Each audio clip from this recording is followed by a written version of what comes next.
Çok yakışıklı oldum biliyor musun? Şöyle yandan da bir çekeyim. Vay, şöyle güzel pozlar ver benim yakışıklı oğlum benim ya. Oy, benim öksürüklerini yerim seni ya. Sen ne kadar yakışıklısın ya.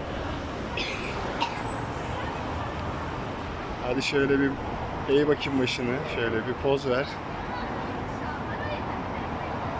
He? Ama öksürüyorsun babacığım ya. Annen sana ilaç aldı. İlaç içtiğin zaman geçer, tamam mı? Alerjin varmış. Bugün doktora götürdü anne seni. Nereden alerjim var? Ondan sonra dedik ki tıraşımızı da olalım dedik. Tıraşımızı da olduk.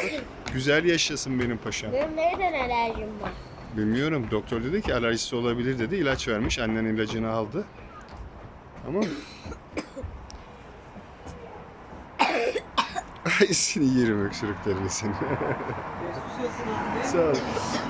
Şeyi var, alerjisi var da. Ondan amcası. Allah razı olsun kardeşim, teşekkür ederim.